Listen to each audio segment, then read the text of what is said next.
Hi, this is Sid Ziegler with the Outsports Jock Talk Vlog. Forgive me, my voice is a little bit off today. I got back yesterday afternoon from the Gay Superbowl in Salt Lake City, so I lost my voice a little bit. Played for New York, but I'll get into that a little bit later. First, the big sports stories of the week.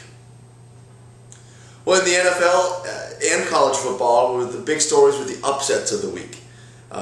In the NFL, Monday Night Football, you had a Browns team that couldn't beat anybody but the hapless Bengals. Took on the undefeated defending Super Bowl champion New York Giants and knocked them off. Of course, they were one of my picks last week against the spread, but I never saw them winning by 21 points. Crazy. All of a sudden, Braylon Edwards looks like he's Braylon Edwards again. Derek Anderson looks like he's back from the dead. So I don't know what to expect from the Browns the rest of the season. You had the Cardinals beating the Cowboys on an overtime blocked punt for a touchdown. The winless Rams beating what a lot of people, including myself, felt was the hottest team in the NFL with the Washington Redskins.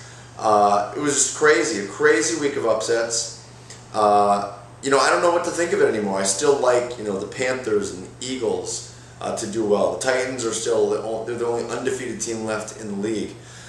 So, you know what? This season is totally up for grabs in the NFL. If you have a favorite team and they've won at least one game, know that they have a shot at the playoffs this year because there just aren't great teams. College football is a lot of the same this week.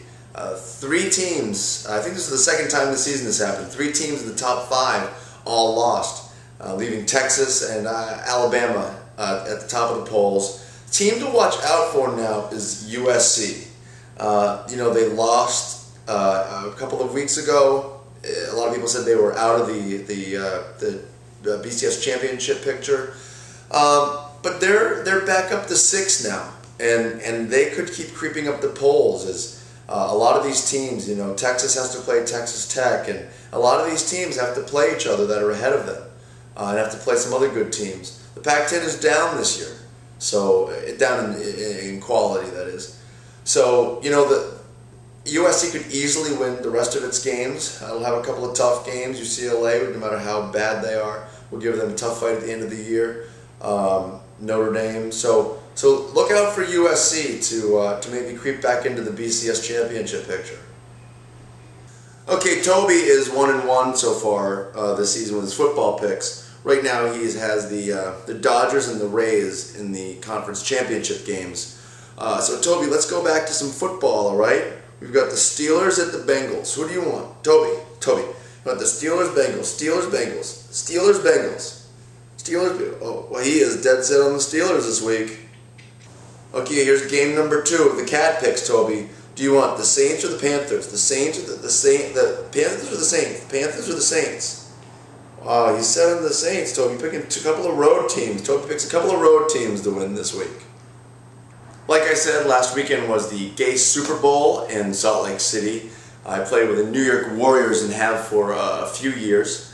The captain of the team, and we won our 3rd straight Gay Superbowl championship. We've won 18 games in a row. In the finals, we played Salt Lake City excommunicated, and for some reason it wasn't until this past weekend that I realized why they're called the Salt Lake City excommunicated. Of course, because they've been excommunicated from the church, and the church dominates a lot of Utah and Salt Lake City politics. It was kind of interesting to be in Salt Lake City. I mean, a great, beautiful little town surrounded by mountains, but just very odd alcohol rules that you might expect from the Mormons. I'll leave it to you to go check out.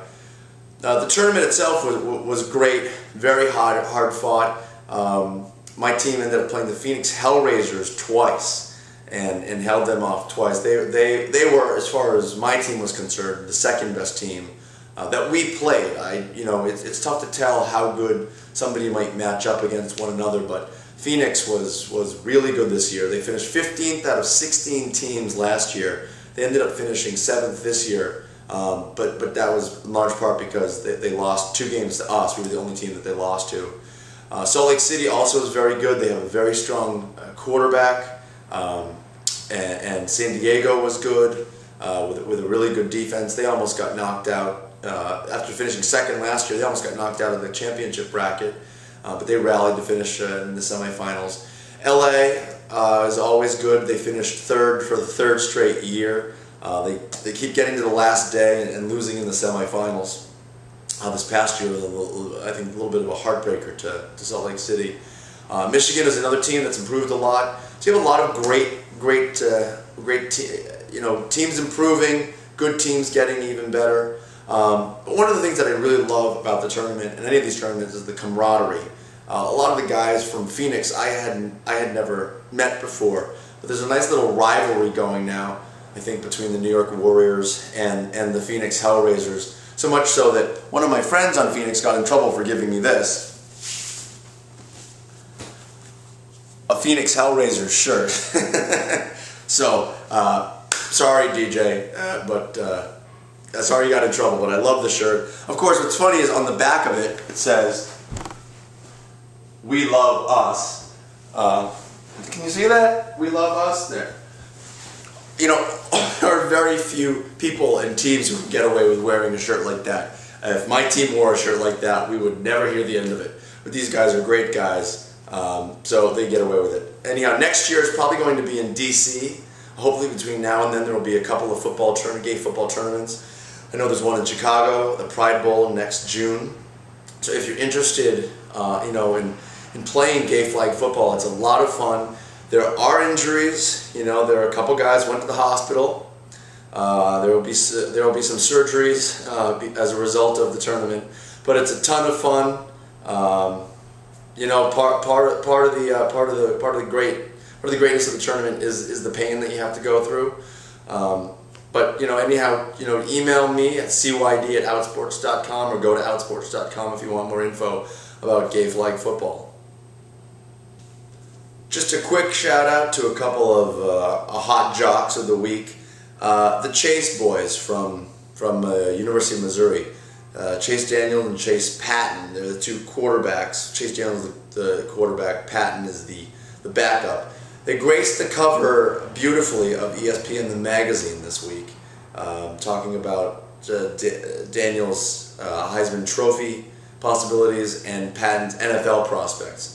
So if you see these two guys on the cover, when I was walking through the airport in Salt Lake City, it grabbed my eye, this cover. It's a beautiful cover, so definitely pick up ESPN the Magazine week and check out these two guys. Okay, that's all we have time for this week. Thank you very much. We will see you next week with Toby will pick the World Series, I guess. So we will see you then.